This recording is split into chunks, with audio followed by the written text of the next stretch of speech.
वालेकुम वरहमतुल्लाहि वबरकातुहू। अभी मैंने पोस्ट पढ़ी है फेसबुक पे, एक अहले हदीस साथी ने की है। उसने लिखा है कि बरेलवी देवबंदी जो हैं वो जुमा के साथ ज़ोहर की नमाज़ भी अदा करते हैं जुमा के बाद, ताकि जुमा हमारा अगर ना हो तो ज़ोहर की नमाज़ तो कम अज़ कम रह जाए। इसकी हकीकत क्या है, मैं इसकी हकीकत बयान करने लगा हूँ। मैं एक अहले हदीस तालिब इल्म हूँ। इसमें हकीकत यही है कि हम जुमा के बाद दो सुन्नतें सिर्फ़ अदा करते हैं अहले हदीस। तो मैंने अपने उस्ताद मोहतरम मौलाना मुफ्ती सिराज अहमद नव्वरल्लाहु मरकज़हू से पूछा था, अर्ज़ की थी कि उस्ताद मोहतरम इस झंझट से मुझे निकालें कि इसकी हकीकत क्या है। तो उस्ताद मोहतरम नव्वरल्लाहु मरकज़हू ने फरमाया कि बेटा, बात यूँ है कि नबी पाक सल्लल्लाहु अलैहि वसल्लम जब जुमा के बाद मस्जिद में सुन्नतें बकिया सुन्नतें अदा फरमाते तो 4 ही पढ़ते, नवाफिल इलावा हैं, और अगर घर अदा फरमाते तो 2 पढ़ते। तो हमने मामूल बना लिया है मस्जिद में भी, अव्वल तो हम पढ़ते नहीं, पढ़ते हैं तो सिर्फ़ मस्जिद में पढ़ते हैं, तो वही हम 2 पढ़ते हैं जो घर आका करीम अलैहिस्सलातु वस्सलाम जाकर अदा फरमाया करते थे। तो हमें मसले का जो है पूरी तरह मालूम ना होना इस बात की दलील है कि एक शख्स नया नया अहले हदीस हुआ, तो मैंने 4 सुन्नतें अदा की, तो यही सवाल रिपीट करके मुझे कहने लगा कि भाई तू भी हनफी हो गया क्या? मैंने कहा यार कैसे, हनफी कैसे हुआ? मैंने तो कलमा नबी पाक सल्लल्लाहु अलैहि वसल्लम का पढ़ा है भाई, क्या है? कहता है 2 पढ़ते हैं हम, तो 4 हनफियों की तरह तूने पढ़ी, इसलिए कि वो कहते हैं कि हमारी जुमा की नमाज देहात में या फिर जहाँ जो है अदालत वगैरह या कोई ऐसा सिस्टम नहीं है, बड़ी जामा मस्जिद हो, शराइत हैं जो उसके मुताबिक उनकी जुमा नहीं होती, तो इसलिए एहतियातन 4 सुन्नतें पढ़ते हैं, 4 फ़र्ज़ पढ़ते हैं ज़ोहर के। अगरचे जुमा ना हो तो हमारी कम अज़ कम ज़ोहर की नमाज़ तो हो जाए। मैंने कहा प्यारे भाई, हमारे अहले हदीस उलमा से तहकीक करो। मैंने तहकीक की हुई है, सन 2000 से लेकर 2010 तक मैंने तहकीक की है। तहकीक के ज़मरे में ये बात आई कि आका करीम अलैहिस्सलातु वस्सलाम ने जब जुमा की नमाज अदा फरमाई, उसके बाद अगरचे मस्जिद में पढ़ते तो 4 सुन्नतें अदा फरमाते, अगर घर जाकर अदा फरमाते तो 2 पढ़ते। तो आपके नॉलेज में ये बात नहीं है। मैं अल्हम्दुलिल्लाह दोनों नज़रों से देख रहा हूँ। सभी चाहते हैं कि हम जन्नत में जाएं, लेकिन ये क्या वजह है कि हम एक दूसरे से दूर हैं, नफ़रत की निगाह से देखते हैं और मसलकी तासुब में आकर किस हद तक हम जाते हैं। तो मैंने कहा कि प्यारे भाई, आप तहकीक करो, आप तहकीक करो, आपको मालूम नहीं, इल्म नहीं, आप दोबारा तहकीक करो। वो चला गया। तो मैं इसीलिए कह रहा हूँ कि अभी मैंने जो पोस्ट पढ़ी है, तो इसका जो खुलासा है यही है कि मौलाना पीर मोहम्मद शाह हनफी आलिम दीन हैं, यहाँ एक देहात की मस्जिद में आए, जुमा पढ़ाया। जुमा पढ़ाने के बाद उन्होंने कहा कि भाई मसला जो है यूँ है कि आप ने पढ़ा होगा, सुना होगा कि उलमा फरमाते हैं कि थाना कचहरी और तहसील बड़ी हाई लेवल की मस्जिद, जामा मस्जिद हो, بڑے شرائط لاگو کر کے اس کے بعد اس میں جمعہ ہوتا ہے۔ انہوں نے یہاں ایک ٹیکنیکل طور پہ مسئلہ بتایا کہ آج تک مجھے یاد ہے۔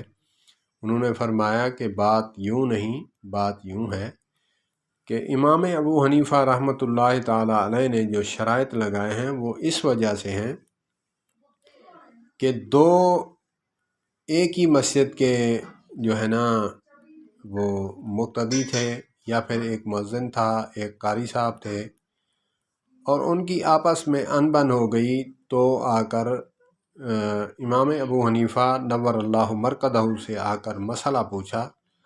کہا کہ جی ہم جو ہے امام ابو حنیفہ نور اللہ مرقدہ نے جو مسئلہ بتایا کہ ایک ہی مسجد کے جو ہیں بندے انہوں نے اختلاف کیا ہے، تو لہذا میرا فتویٰ ہے کہ مسجد جو ہے وہی جامع مسجد ہے، اسی میں ہی جمعہ ہوگا، ادروائز یہ شرائط لگا دی۔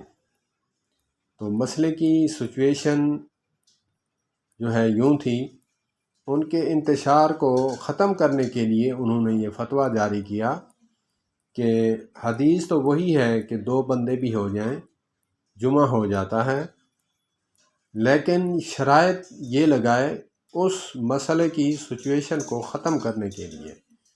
انتشار پڑ گیا تھا، تو انہوں نے جب فتویٰ دیا تو لوگوں نے اس جو مسجد زرار بنائی ہوئی تھی تو اس میں جانے سے منع ہو گئے، اور جو جامع مسجد تھی آلریڈی ہو رہا تھا جمعہ، وہاں انہوں نے پڑھنا شروع کر دیا۔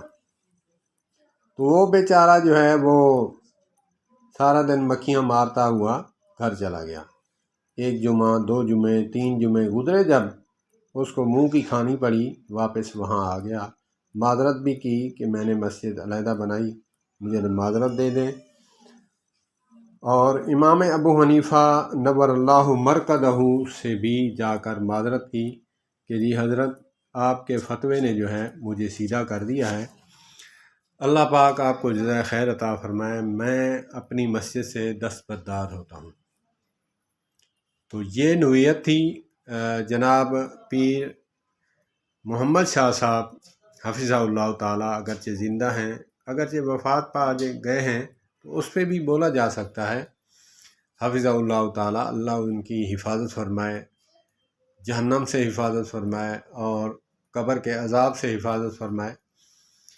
حفظہ اللہ تعالیٰ نے یوں بتایا کہ بھائی بات یہ تھی، لیکن یہاں جمعے کے لیے یہاں افتتاح ہوا ہے، تو آپ یہاں قریبی جو ہیں نماز ادا کیا کرو، بلا جھجک کیا کرو، اور یہاں پہ آ کر جمعہ پڑھا کرو۔ تو جو متعصب ہیں وہ اس بات پہ کھڑے ہیں، ہر جماعت میں متعصب بھی ہیں، غیر متعصب بھی ہیں، اور جو متعصب ہیں وہ اسی بات پہ کھڑے ہوئے ہیں، بات کہتے بھی ہیں۔ کچھ قراء میں نے اپنے کانوں سے سنا ہے اور وہ کہتے ہیں، لیکن مسئلہ جو ہے حقیقت وہی ہے جو علماء اہل حدیث بیان فرماتے ہیں کہ حدیث پاک ہے کہ اس کے لیے شرائط نہیں ہیں کہ دیہات ہے، گاؤں ہے، جو بھی ہے وہاں پہ جمعہ ہو سکتا ہے، 2 بندے ہوں، 4 بندے ہوں، 10 بندے ہوں، جتنے بھی ہوں ہو سکتا ہے، شرائط کی پابندی نہیں ہے۔ علماء احناف بھی مانتے ہیں حقیقتاً یہی بات ہے، لیکن جو متعصب ہیں، کٹر حنفی ہیں، جیسے کٹر اہل حدیث کہ جی رفع الیدین کے بغیر نماز ہوتی ہی نہیں، اور جو متعصب نہیں، غیر متعصب ہیں، وہ کہتے ہیں کہ سنت کا تارک ہے، ہم یہ فتویٰ نہیں لگا سکتے کہ اس کی نماز ہی نہیں ہوتی۔ تو یہ مسئلہ ہے، اللہ پاک ہمیں سمجھ عطا فرمائے، اللہ پاک ہمیں مسلکی تعصب کی جیسی لعنت سے محفوظ فرمائے، اور ہمیں مسئلہ یہ بات بھی نہیں کہ سب اہل حدیث عوام الناس میں سے لوگ سمجھ کر ہر حدیث کو خود پڑھ کے عمل کرتے ہیں، उलमा के पीछे चल रहे हैं, उलमा के एतमाद पे चल रहे हैं। मैं एक जाहिल सा बंदा हूँ, मैं नमाज़ पढ़ता था, अब भी पढ़ता हूँ। तो जो भी मसला पेश आए तो उलमा से पूछते हैं, उलमा के एतमाद पर यकीन कर लेते हैं। बस फ़र्क इतना है, मैं तकरीबन जो है 3-4 उलमा से वही एक मसला डिस्कस करता हूँ। उसमें से मुझे पता लगता है कि दलाइल किस तरफ हैं, एक जैसे दलाइल किस तरफ हैं, तो उसी तरफ जो है रुझान कर लेता हूँ मैं। तो अल्लाह पाक हमें समझ अता फरमाए, अल्लाह पाक हमें खामखा किसी पर इल्ज़ाम लगाने से बचाए। कब्र एक अकेली आनी है, किसी ने नहीं छुड़वाना। शफाअत होगी तो आका करीम अलैहिस्सलातु वस्सलाम की होगी। किसी मसलक वाले ने किसी की शफाअत नहीं करानी। इसीलिए हमें अपनी कब्र को सामने रख कर मसला देखना चाहिए, सुनना चाहिए। अल्लाह पाक मसला की तासुब से बचाए। अस्सलामु अलैकुम व रहमतुल्लाह।